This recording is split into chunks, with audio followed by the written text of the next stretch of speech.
There's another aspect on this. What's when that? 2000 happened, Yeah. and it was very embarrassing.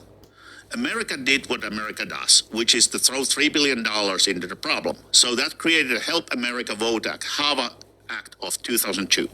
So it created a lot of money to buy and modernize U.S. election infrastructure. Now, that money was handed out without establishing security standards. That means that the counties went to buy whatever is available, and there was no security standards attached. And again, they bought technology which was old 2002.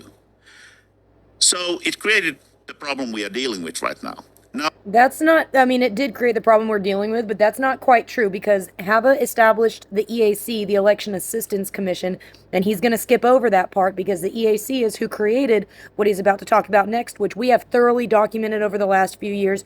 Do not ever let a Euro shill like this guy impress you with this knowledge that I have provided to you over the last few years, okay? He is twisting what knowledge has been exposed in order to use it to push his shill point, okay? This is double speak right now, where they're speaking the truth, but they're also lying. Listen.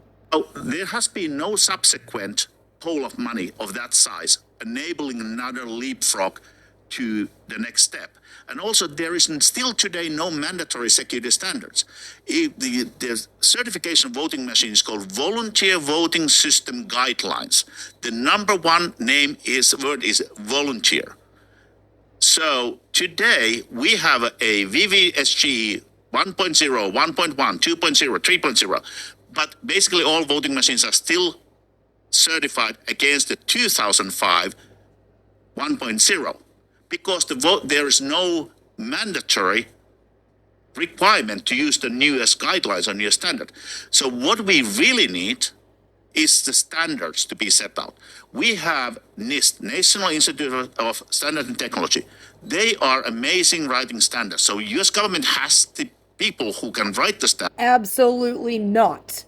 Absolutely not. When I tell you this guy's a shill, this is what I'm talking about.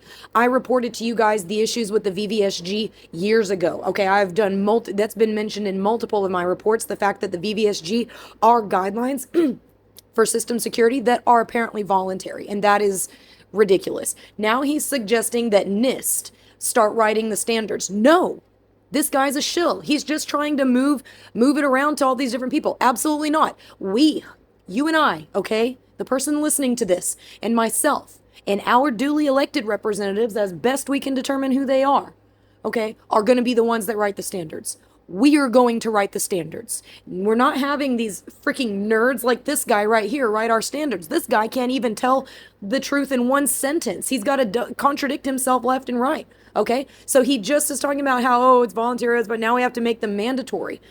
Yeah, but NIST is not going to be responsible for that. Article 1, Section 4 of the National Constitution says that the state legislatures and Congress are responsible for designing the time, place, and manner of elections. And Euros like this, who didn't grow up with the Constitution, can never be relied upon to tell us how to navigate constitutional crises, okay? He doesn't have an inherent understanding of the Constitution. I don't care if he's a citizen. I don't care. What he's suggesting right now is unconstitutional. He is a shill.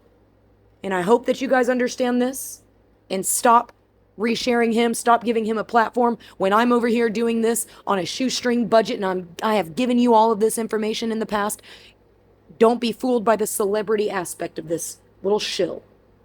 Or should I say large shill.